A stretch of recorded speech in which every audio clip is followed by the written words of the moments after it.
Hi and welcome to the webinar. I'm really excited to share this with you today because hypnotherapy is one of the most misunderstood, the most often lied about and misrepresented tools available today. And yet it can be so powerful in the journey of recovering from being in a high control group. So I hope you pay attention. I hope you enjoy this. This isn't a hypnotherapy session. This is a workshop to explain a lot of the facts, a lot of the misconceptions, and demystify this for you so that you know whether hypnotherapy is something that could help you in your journey of recovery. So let's get started. You know, I've spoken to hundreds of ex-witnesses about the challenges, about the things that have been caused from our time in the organization, and there are some really common patterns. So does any of this sound like you? Just as we go through this, see if any of this resonates with you.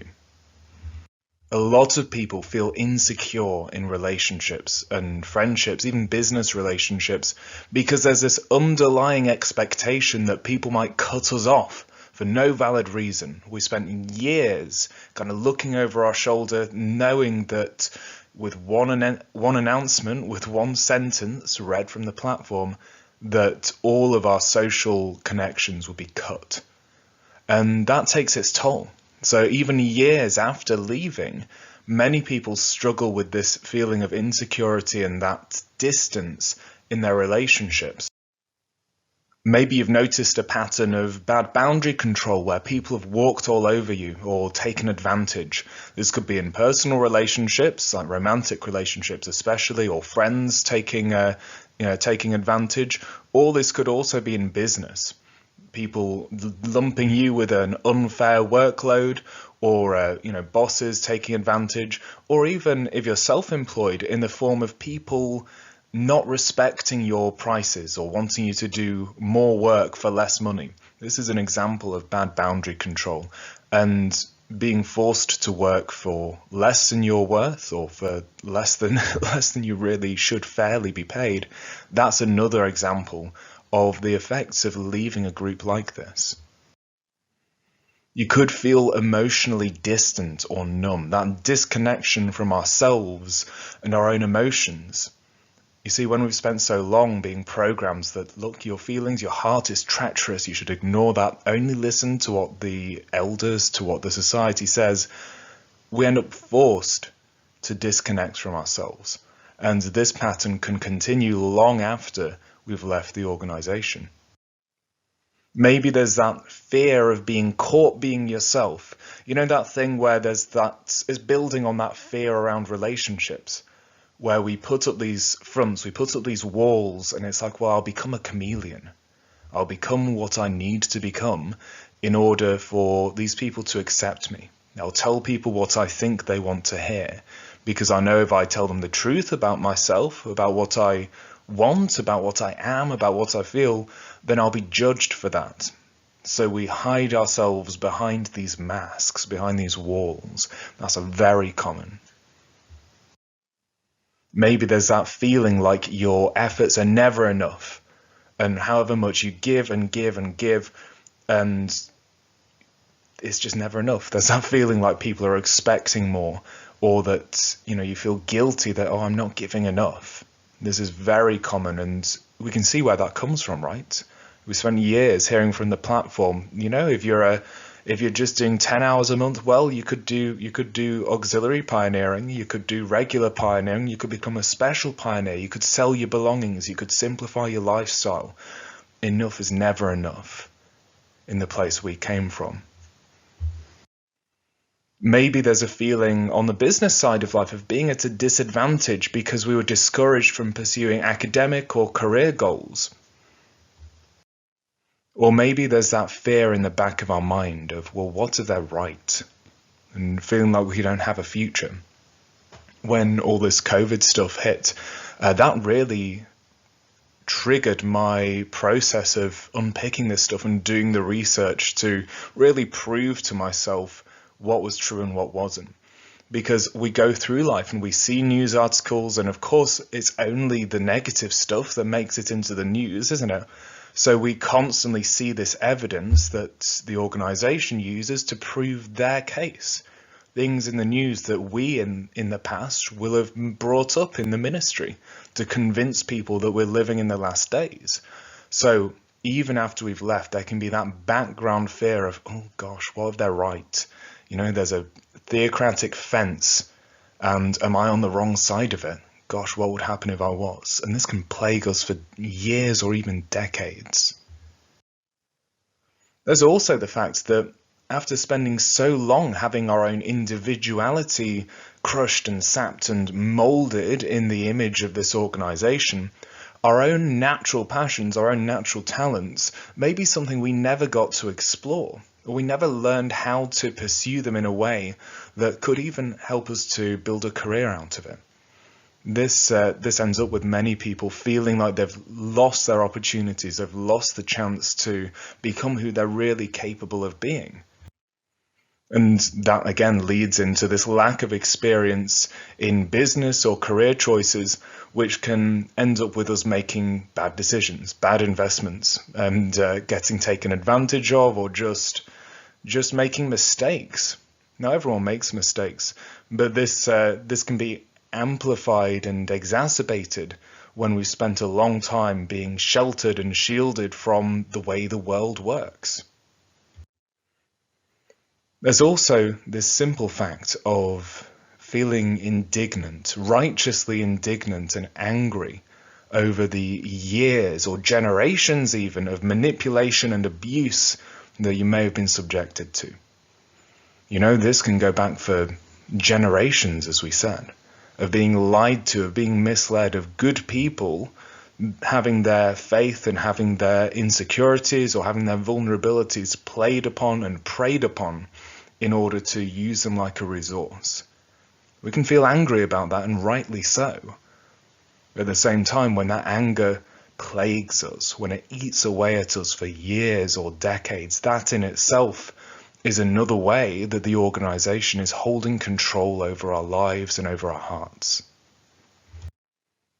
Maybe it's around sex and intimacy and relationships, where something that we should be able to enjoy and have as a celebration of life and pleasure and connection is triggering these background feelings of guilt or of shame or sinful, or even if we don't hold those judgments around it, maybe there's insecurity because we're just inexperienced and didn't have that background, didn't have the exploration time that many people had in their formative years, which enabled them to build that sexual identity.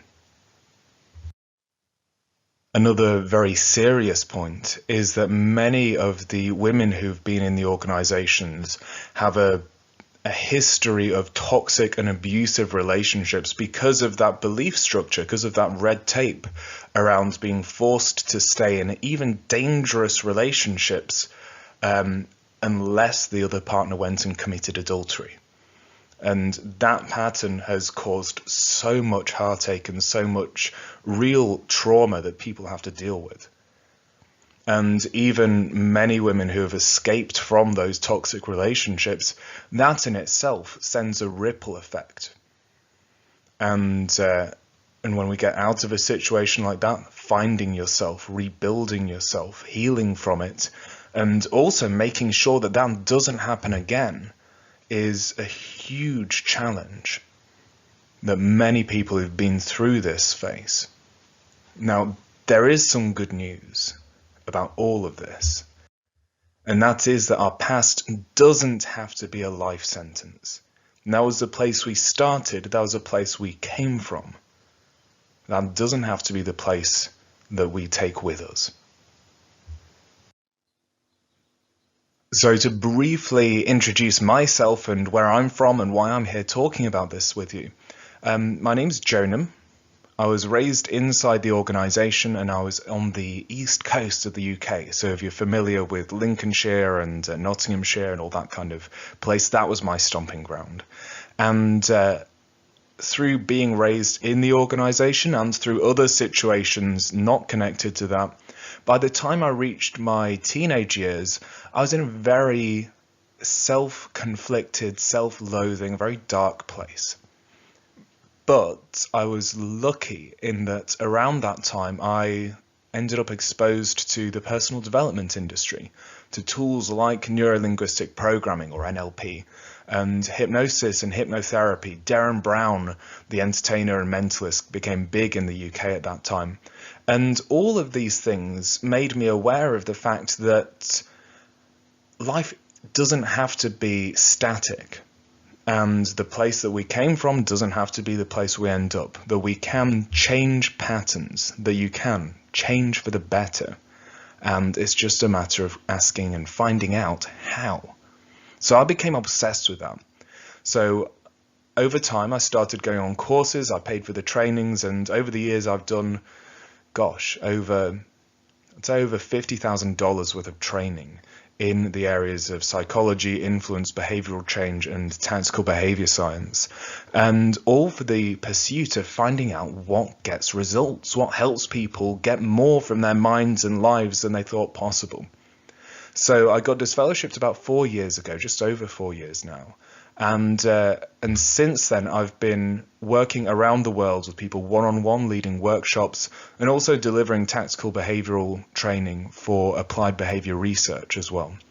As a background, applied behavior research and Chase Hughes, they received over $30 million worth of government-backed investment to find out cutting-edge behavioral psychology. How can we get results? Not just how can we analyze behavior, how can we actually change an outcome in situations where it's a matter of life and death and failure isn't the option. So this is my background, and I've over the past year or so brought all of this together as I became aware of the fact that there are other ex-witnesses like me who were struggling with these things. Now, I've found these tools to be hugely helpful for me and for the one-on-one clients who I work with as well. So I want to put these things together and share as much as I can so that you can have as many things available to stack the odds in your favor, in the favor of recovery and of reclaiming your own mind and living a life that you can really enjoy and feel happy with. Now, today we're going to be talking about how the mind works. We're going to be looking at mind control mechanisms that we experience and why they work so damn well.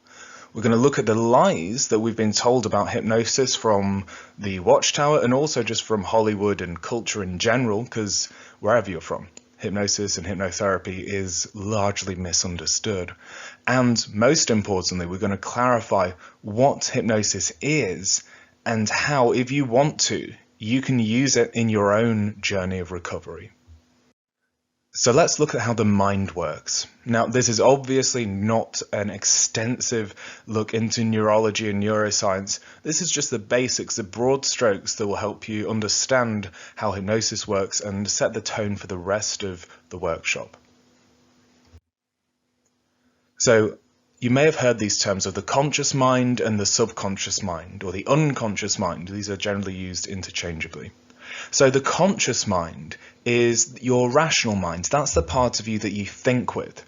If you are trying to do a mathematical sum, or you're trying to think of something, or you're setting a goal, or you're in a conversation and you're focusing really hard, that's probably your conscious mind doing most of that. Now, your unconscious mind, your subconscious mind, this part of you is the part that's constantly running in the background.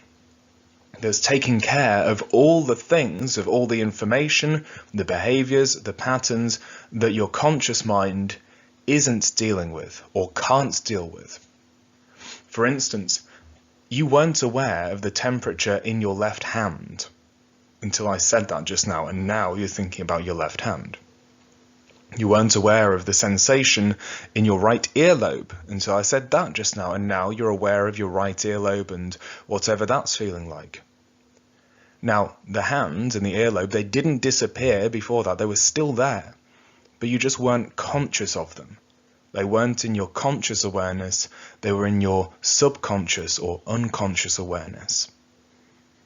So this subconscious part of your mind is taking care of all of these things, the information that we're filtering out and not focusing on, and also the things running in the background, your autonomic nervous system of your heartbeat and your breathing continuing, and also things like memory, things like how we understand language.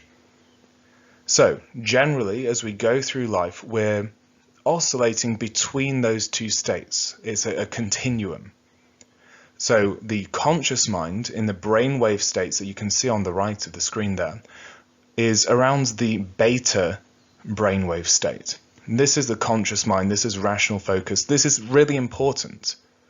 But if we live there, that's also where stress is. And when we live there and spend too long trying to use that conscious mind to do jobs that it's not equipped or trained to do, then that creates stress, that creates incoherence throughout the brain and throughout the entire system.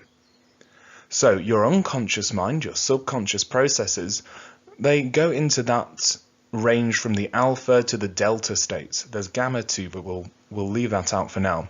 Because the alpha brainwave states are when you relax, or when you go into that daydream-like state where you're paying more attention to what's going on inside your head than what's going on the outside.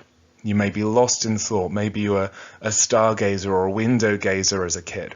Maybe you found yourself in a fantasy before, imagining a scenario. That's generally taking you into a state of alpha brainwaves. So we're not responding to the outside, we're more engaged with the inside of our own experience. And theta is a deeper state of relaxation, so experienced meditators can get here really quickly. And delta tends to be where we go when we're fast asleep. Now, the critical factor, this is the part of you that if you're listening to, let's say, a politician speak, there's this part of you that's saying, keep an eye out, I don't think they're telling the truth, or yeah, that thing they said just there, that seems off, that doesn't make sense. So this is like our inner skeptic. This is the part of us that's the gatekeeper between the conscious and the subconscious. That's the thing that says, will I let this idea pass, or will I kick it out? Now, this is a really important thing. The challenge is that when we've spent years being programmed to think a certain way about life, to think a certain way about ourselves and our own potential, that critical factor, that gatekeeper, was also trained by that process. We're going to talk a lot more about this in just a second. But the premise is that when things get programmed into our subconscious, they run on autopilot. And we need to retrain our subconscious, and we need to retrain that critical factor of our sense of what's possible, our sense of what's real and what's true for us. Because we can reach that point where we consciously don't believe in something anymore, and yet the patterns, the habits that have made their way down into the subconscious, they're still running the show. They're still creating the mass effect where that conscious mind, that tip of the iceberg, just can't shift it. This is where hypnotherapy comes in incredibly helpful. So our subconscious mind is based firmly in that survival part of our brain. This is the part of our mind, whether you buy into evolution or creation, wherever you sit on that debate at this point, we can all agree that our unconscious mind, in fact our entire being as human beings, as human creatures, is to survive. It's to survive and to replicate, to propagate the species, and that's the program that's running in us on an instinctive, on a primal level. And there are a few things that are important for that to happen. The first thing, as you can see with that very nice looking tiger there, is to be aware of predators. That if there's a threat that comes into our world, that comes into our awareness, that we respond appropriately to it. Our brain shoots us into fight or flight mode, or freeze mode as well. It puts us into a state where we're not thinking about our goals 6 months from now. We're not thinking about that family gathering at Christmas and, oh gosh, how awkward is that going to be? We're in a state of stress where, look, I need to either fight this thing, run from this thing, or hide from this thing. and our body biologically reacts. You can measure it. We get adrenaline, we get cortisol, we get this boost of energy. The blood leaves our internal organs and goes into the extremities so that our body is more nourished and ready to do what it needs to do. Now, we'll explain a little bit more about why this is both a good thing and an Achilles heel in just a moment.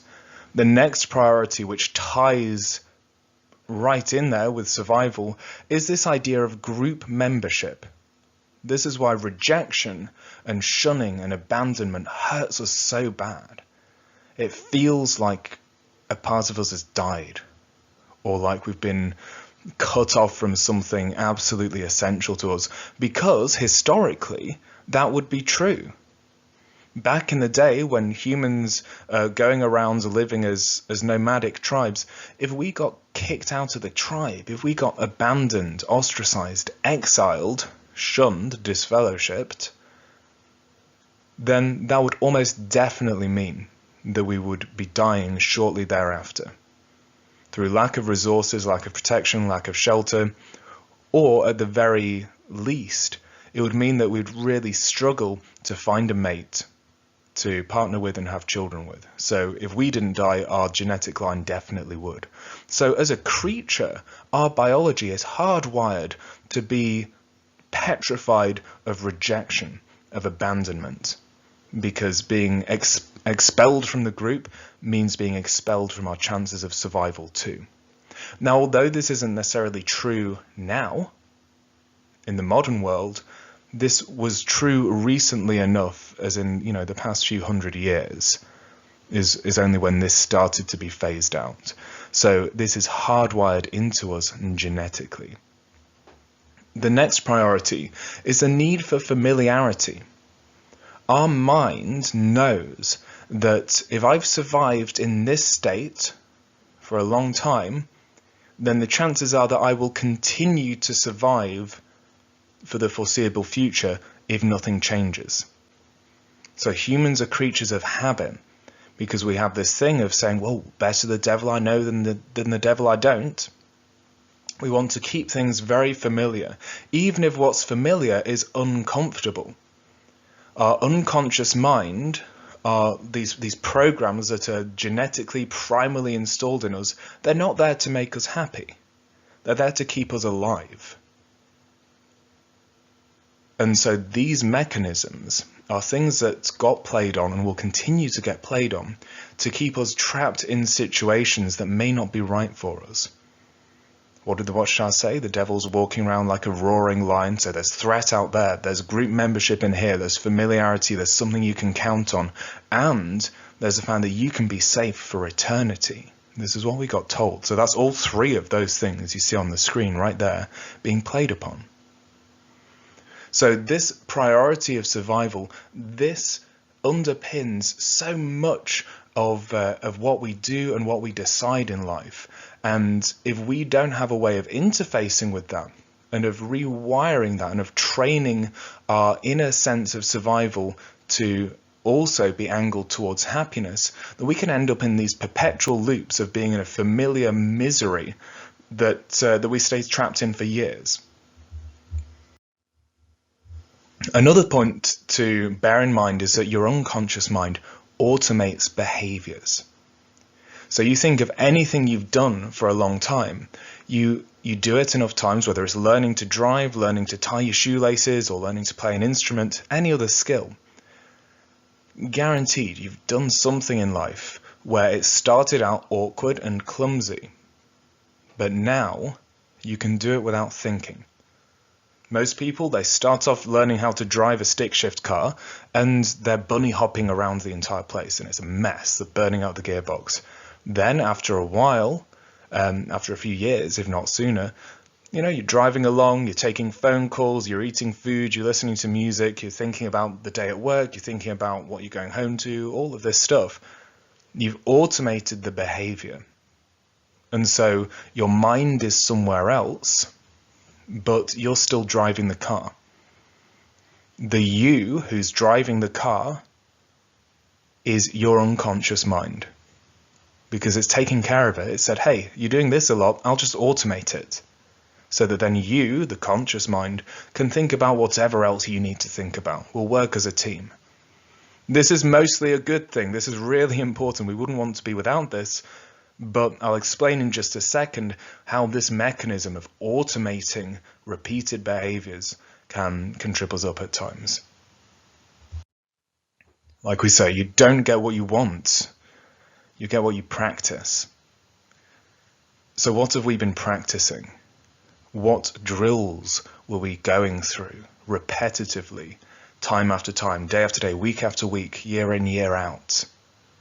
What were we practicing?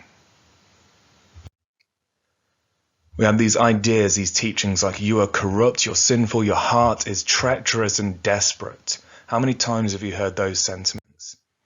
Do as we say, or else you're going to be abandoned or killed. That's uplifting. How many times, maybe not in those words, but very close. You know, friendship with the world is enmity with God. And God doesn't want anyone to be destroyed. He wants all to attain everlasting life. So there's the carrot and the stick, right? Stay with us, you'll survive and you'll be happy. If you leave, you'll be murdered. You'll be bird food. How many times did we hear that? This is the only place you are safe. The devil's on the hunt like a roaring lion looking to ensnare you like a bird catcher. I can't remember that one verbatim, but how many times did we hear that? This fear of the outside world. People are out to get you. Members of the opposite sex are only interested in you because they want to hook up with you. These kinds of ideas of the outside world only being there to cause harm to us. We heard this hundreds of times. The world is getting worse by the day. We repeated this again and again. Now, is this objectively true? The news, mainstream media, would seem to support that. And yet when you do like half an hour of digging, you can find amazing statistics of how the world, like if you were to pick any time in history to be alive, you would choose now because it's so much better than it used to be. And yet we were told for years, this is what we were practicing, right? This attitude, this thought, the world's getting worse day by day. It's getting worse and worse, worse now than it ever was. We repeated that. So just like driving, and just like tying your shoelaces, your unconscious mind is sat there listening, saying, oh gosh, they're thinking this a lot, I'll just automate it. You can't trust anybody else. You can't even trust yourself. Man's way doesn't belong even to he who is looking to direct his step. Even if you're trying to do well, there's no point. You've just got to do as we, the governing body, say, and maybe you will be saved. You need to make sure others don't disapprove of your behavior. Don't be a stumbling block to anyone. If you're a sister, gosh, don't wear a dress that's above the knee, or don't wear a slightly different color in your hair. Good heavens. That could stumble someone's spirituality. And that always used to infuriate me. I don't know about you. I was like, mate, if someone's spirituality, if their connection with the divine can be hindered by some woman over there having purple hair, then they've got bigger problems than the purple hair, excuse me. But yeah, those conversations with the elders never ended me up in good standing. Anyway, it's better to literally die than to leave the organization. Maybe you've heard, I've definitely heard parents quite literally wishing their children dead if that child leaves the organization, if that child is worldly and not showing any signs of coming back. I've literally heard parents wish that, oh, I just wish that, it sounds horrible, but I just wish that something would happen and that would get them through into the new system, where they'd die, and yeah, it'd be sad for now, but at least I'd know that they're safe in Jehovah's memory. I've heard that. Maybe it's just me, but I've heard that for sure. Multiple occasions. So when we take these things, and this is not the full list, right? We could all add more to this. But these are patterns, these are thoughts that we were thinking again and again and again. So our mind automated them. It took them, Put them in that autopilot box, just like the tying the shoelaces or spelling your name, or the directions to get from your house to the Kingdom Hall or wherever else. It's automated these things. This has gone beneath that surface of the conscious mind, and this is in the base of the iceberg, as it were. What I find fascinating is that all of those points that we were just thinking about, they operate on these same principles that PSYOPs, or psychological operations operatives, use as mind control mechanisms in the subjects that they are working with. And I'll explain a little more about that in a second. The first one is to trigger the survival instinct. You remember a couple of moments ago, we spoke about how when you go into that survival mode, we're not thinking about the long-term future. We're thinking about our immediate survival, because our body and our brain have put us into that state of immediate threat. When you trigger the survival instinct, when you put someone into a state of fight or flight, you take away their ability to think clearly long term. You make them more malleable, you make them more predictable, and you make them more likely to make a decision that's bad for the long term, but that they feel might save their skin in the short term. The next point is to dissociate from the self. We're familiar with being disassociated from the organization, but when we dissociate from ourselves, then we become easier to manipulate, we become easier to lead, because we're not thinking from a solid sense of self. We're thinking from a more nebulous place. We've got like less firm boundaries. You remember we mentioned that. We've got no real idea of where I end and where the outside world, or where the organization, or where edicts from the Watchtower begin. There's no barrier. We're dissociated from ourselves. We're thinking about huge universal concepts like universal sovereignty, the history of mankind, the future of mankind, 1,000-year reign, and then the devil's going to be let out of the abyss in 1,000 years. Like all these things, we're not thinking in the present moment. We're not thinking from our perspective, from where we are now. So we are dissociated into this very abstract world. Which, what does that mean? It means that in this present moment, we become more malleable, we become more easy to lead. And when this combines with the survival instinct trigger, that compounds as well. Next is to build habitual compliance. In special operations, this can start with something as small as asking for a tiny favor. Hey, would you be willing to just do this thing? Hey, could you help me with that? Just pass me that pen. As simple as that, as a compliance wedge, they call it. Now, when you build a habit of anything, humans have this desire to be consistent. We want to be consistent with who we think of ourselves as being. And there are fascinating studies done around this. If you haven't read it yet, check out Robert Cialdini's book on influence. If you check out Robert Cialdini, Cialdini, type that in and it'll be the first result that comes up. Fascinating study on these influences and these principles of influence and persuasion. So commitment and consistency states that when we do something, that's proven to ourselves that we are the kind of person who does that thing. So if you do something as simple as sign a petition saying, I believe that road safety is a good idea, 2 weeks later, you're far more likely to make a large donation to a road safety concerned charity. There are actual studies all around this. It's fascinating. So what did the organization do? We built habitual compliance. Do as we say, jump through these hoops, dress this way, don't dress that way. We got new light now. Think this way, believe in this new light, and ignore the old light. It's building a yes set is what they call it in sales, where you get someone to keep saying yes and yes and yes, so that eventually they've built that compliance momentum. They've built the habit of saying yes. And again, all of these things play together. A final point is to foster dependency. So this ties into gaslighting. This ties into making the outside world or making other relationships feel threatening, and making the subject or making the victim, the target, dependent on you as the operative or as the organization. They make them dependent on that group for survival, for safety, for familiarity, for validation.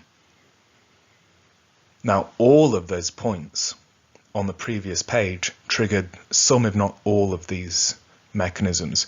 There are many more, but we can see by just looking at this for a few minutes, it's plain to see how insidious this can be. So throughout the course of our lives, we're born as this, I always like to think of it as being like we're born as a blank slate, this fresh start, this beautiful gem that's just there, that's fresh like untrodden snow. Then, as we grow up, well, we go through family experiences, we go through the religious programming, we go through cultural indoctrination, whatever form that takes, we go through the education system, we go through our adult experiences like relationships, heartbreaks, social experiences, then go into the workplace. All of these things add layers on top of that core self, that inner self. Now, as we go through life, we inherit these ideas, these beliefs and patterns. These programs get taken on board like hand-me-downs. Now, there's nothing wrong with hand-me-downs. Like if we're in a situation where we need to wear hand-me-down clothes, there's nothing wrong with that if that's all that we've got available, or if that's what we want. But we were raised with these hand-me-down ideas, so we reach the point where you're an adult now, but so many of the thoughts, the beliefs, the habits, and the patterns, they weren't things that you actually chose for yourself. They aren't things that you probably would choose for yourself. There's patchwork of hand-me-down ideas, beliefs, and habits that you kind of got lumped with. And that's just what was there. That's just what was available. It's not something you design. If you were to design your life, you wouldn't choose those things for yourself, most likely. But that's just what we ended up with. And this is where most people are at, where their core self, their inner self, they feel like they've lost themselves. How often have we said or heard that? I feel like I've lost myself, or I don't know who I am. It's because that core self, our real self, is buried beneath these layers of patchworks of other people's beliefs and lessons that they taught us, knowingly or otherwise. So when we go to that hall every week and we hear those messages week after week after week, and we say those things, we hear those things, this isn't even accounting for the personal experiences of trauma and mistreatment. This is just the doctrinal stuff I've spoken about so far. We repeat that again and again and again, or we go through a traumatic experience, and that pattern gets planted firmly in the subconscious mind, because your mind says, this is really important, like life or death important, so I'm going to automate this and make sure that I'm paying attention to this, because this could mean my life. So, what were some of the lies we were told about hypnosis and hypnotherapy? The first one is that if you empty your mind like that, it'll make room for the demons. Devil's going to come get you. I find this one laughable, frankly. It's crass of me to laugh, I suppose, but it's silly. If our mind being empty causes the devil to come in, then where's the devil when we've all been asleep every night for, most of our lives? This is the least convincing argument that I've ever heard the witnesses make against meditation and hypnotherapy. If the mind were being emptied, then it wouldn't be any more dangerous than going to sleep at night. With that said, it's not the mind being emptied. We aren't emptying the mind, we're focusing it. Instead of our attention and our focus being dispersed across tens or hundreds of other points, You're just gathering your attention, you're gathering your awareness in one place.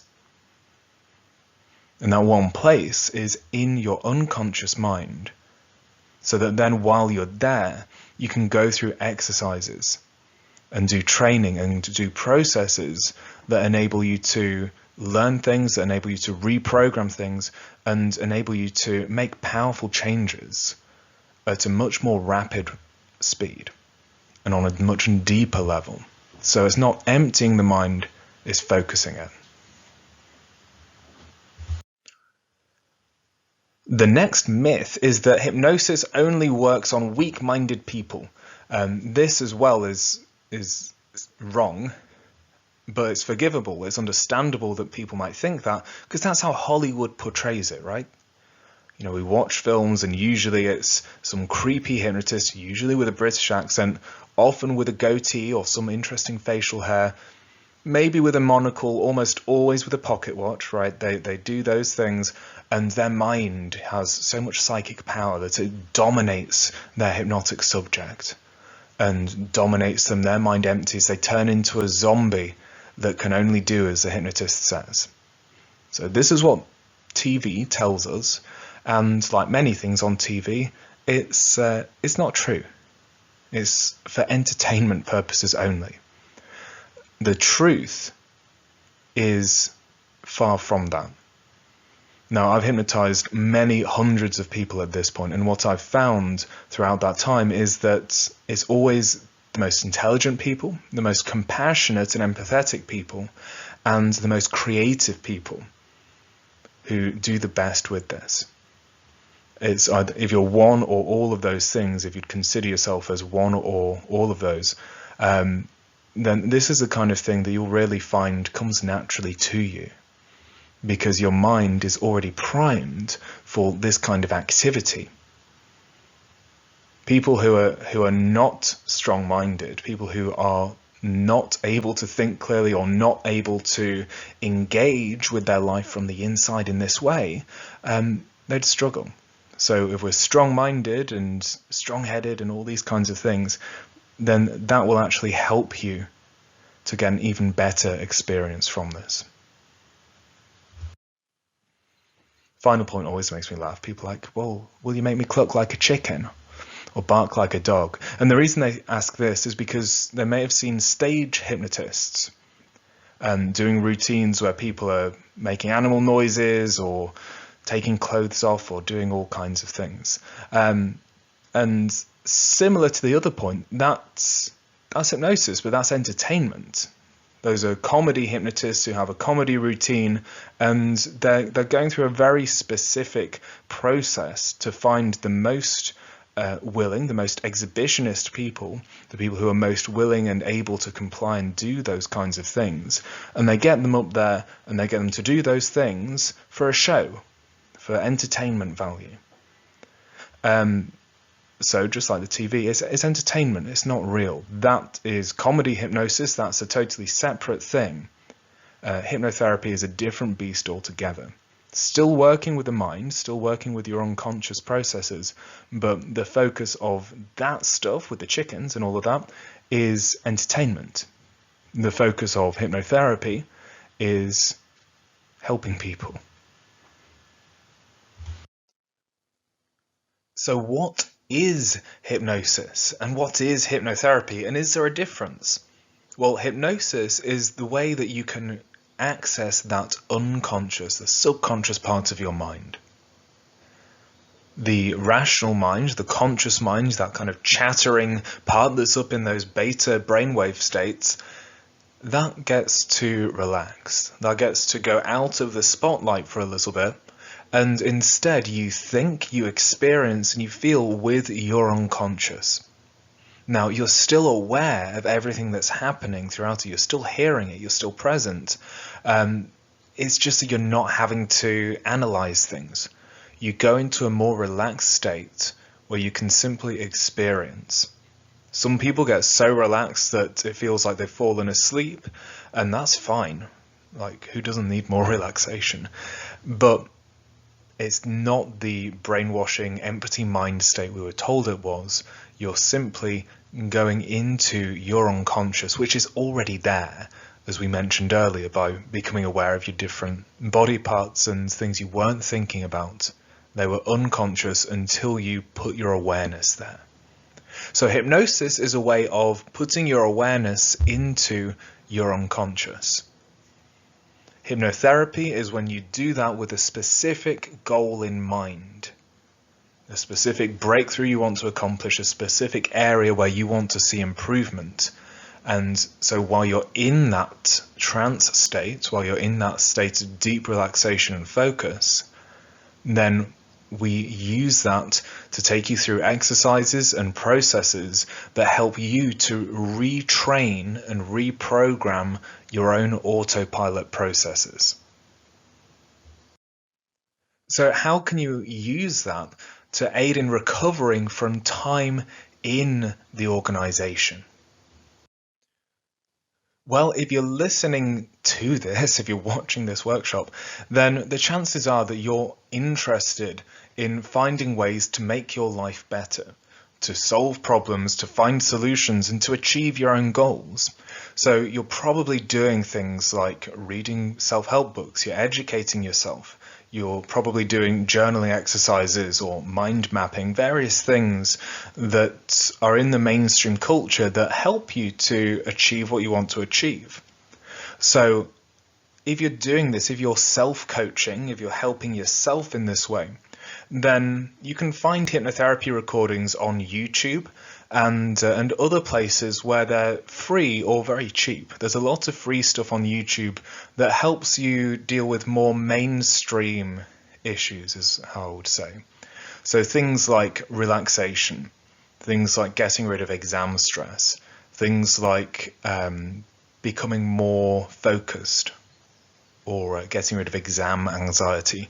There's a lot on YouTube in terms of free meditations, free hypnotherapy recordings that can help you with those kind of middle of the road things, which is great. And there's nothing wrong with that. That's highly useful as a resource that's available to you. It's not specialized, but you can use that to help you as you're going through conscious learning. When you read books, watch webinars and take notes on things, do journaling exercises, you're working largely with your conscious mind. So you can use those kinds of recordings or just meditation in general to help you do the work, to help the things you're learning consciously to kind of percolate their way down into your unconscious, where they can be taken on board and made automatic. So you don't have to be focusing on them, it's just happening naturally for you. So that's one way to do it.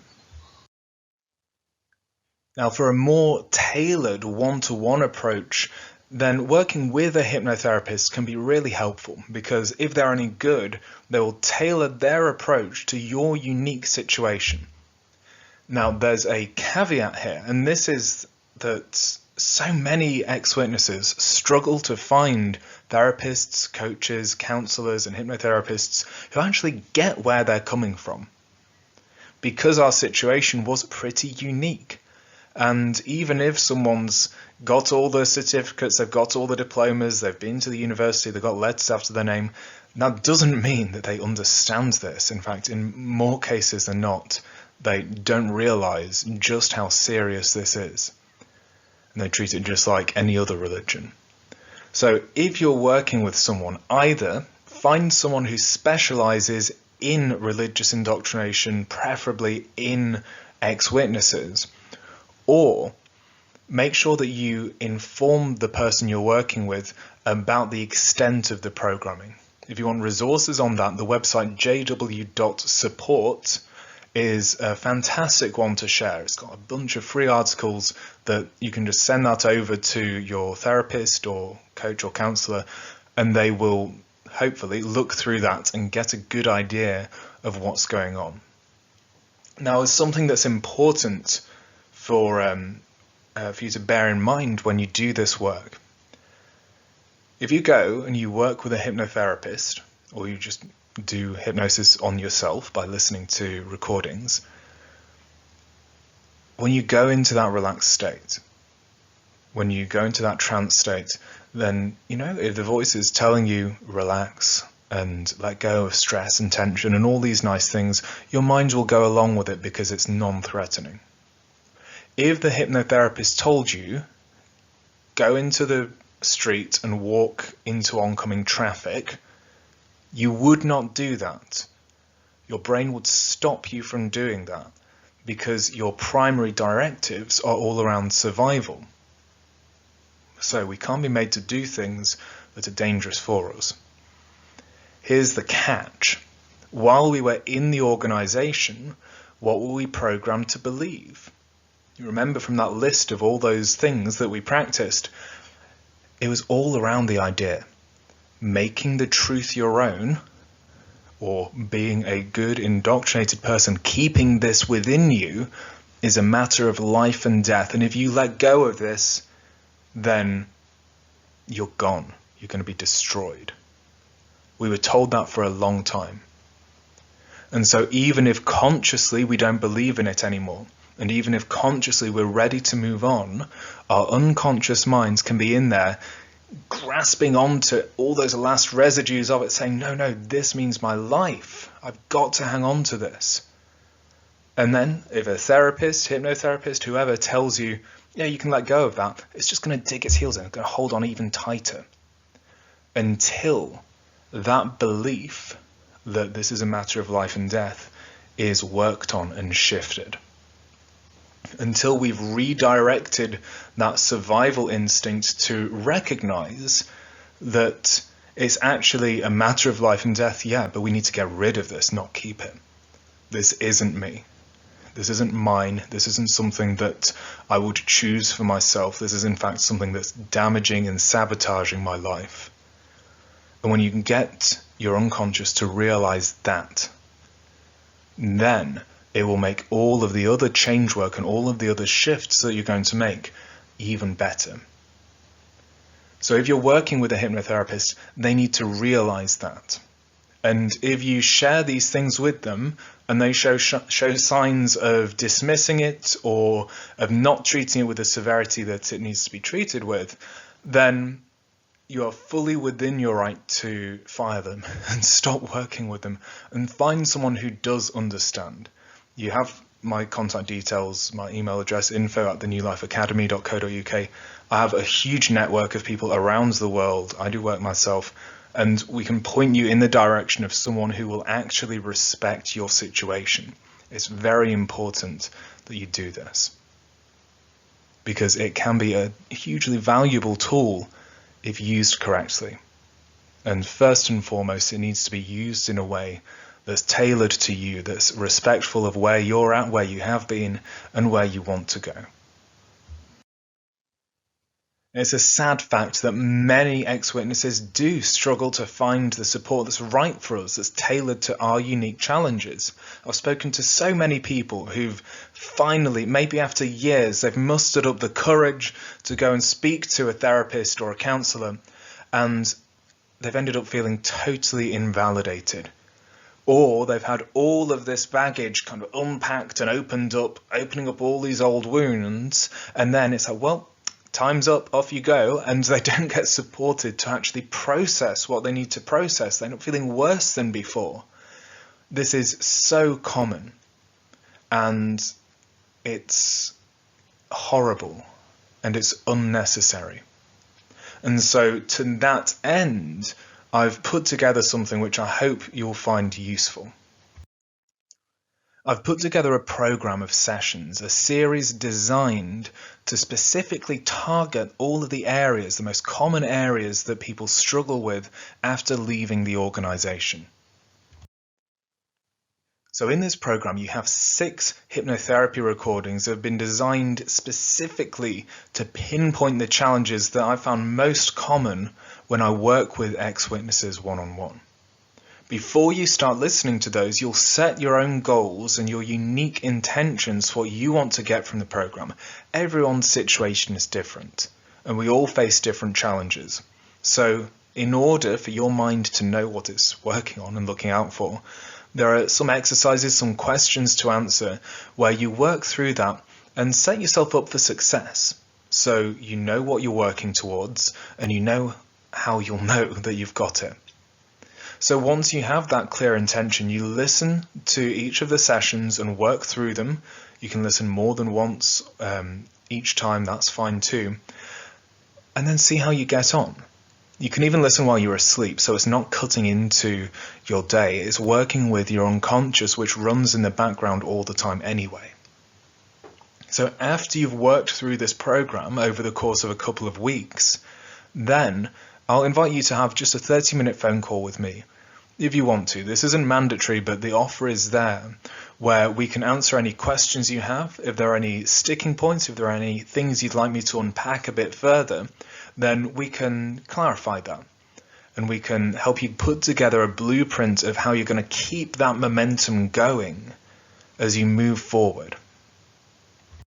So how much is a program like this? I hear you thinking in the back of your mind, you're like, yep, the pitch is coming. I can hear you. And the fact is that, yeah, a program like this in my other businesses, I charge multiple hundreds of dollars at least for something like this. But this is something that's very close to my heart. This has been something I've struggled with myself. And so many people are in bad positions financially because of the start they had in the organization. So to that end, this is available free of charge. I'm not charging anything. You can sign up and gain instant access for free, because everyone does deserve a chance to heal, to reclaim our minds, to heal our hearts and rebuild our futures. As I said, this is something close to my heart. I've lived many of these challenges and I've seen so many people struggling with the issues that come from that kind of programming. And there aren't many resources available there for us, hardly any, that are specialized enough to provide this kind of support for our specific issues. So what I mean by pay from the heart is you are very welcome to get access to this for free. It's in a membership site. So you'll enter in your email address, you'll get a password, because it's important to work through these sessions in order with the exercises, etc. So for that reason, I'm not uploading it to YouTube or SoundCloud or things like that, but it's free to access. And by pay from the heart, I mean, if you want to make a donation, there's a button on the site, then of course I welcome that. That helps me to spend more time on this project, to create more resources. But I wanted to make this available for the community at large so that you can access it and be welcome to do so and make the progress you want to make in healing from the experiences that we didn't deserve. And you didn't deserve the experiences that you got, but you do deserve the chance to have a fresh start. So this is my contribution to try and help you in achieving that for yourself. So if you do want to experience this for yourself and see how hypnotherapy can be helpful to you in overcoming the experiences and the programming from a high control religion like the Witnesses, then just hit the button, enter in your details, and straight away I'll send to your inbox an email with your login information. So you'll be able to see it because I tag the beginning of the emails with a blue circle for this program. So when you check your inbox, you'll see it nice and clear there. That's a blue circle that lets you know to open that email, get your login information, and you can access and listen to the first session as soon as you're ready. You can get started straight away. From there, the sessions will be released to you every couple of days, so you can go through it at your own rate. And after you've worked through all of them, you can have lifetime access to this. So this is a toolbox that you can use for as long as you like and for as many areas as you like, and really see the benefits throughout your life. So if you want to experience that, try it out, see what it's like, and see how it works for you, how you can reclaim more of yourself, how you can strengthen that relationship with your own mind and gain access to more of your inner resources, create that inner harmony. Absolutely, hit the button, sign up, and I really look forward to connecting with you in the near future. And honestly, just congratulations on being this far, because whether you feel mostly fixed and happy and free, or if you feel like there's still a mountain to climb in this journey of recovery, the fact is that just by being here, listening to a session like this, you've come so far. And just for your own sake, I do hope you acknowledge and appreciate that and give yourself that recognition of the fact that you've already made tremendous progress. So honestly, from my heart to yours, well done. And I hope that this has helped you. I hope that this program will continue to help you in building on the momentum you've already built to reclaim your mind and to heal your heart and to rebuild your future. Your mind, your heart, your life belongs to you, and that you get to use how you wish. So thank you so much for being here. I hope to see you in the sessions, and I hope that we get a chance to speak soon. Take care. Bye.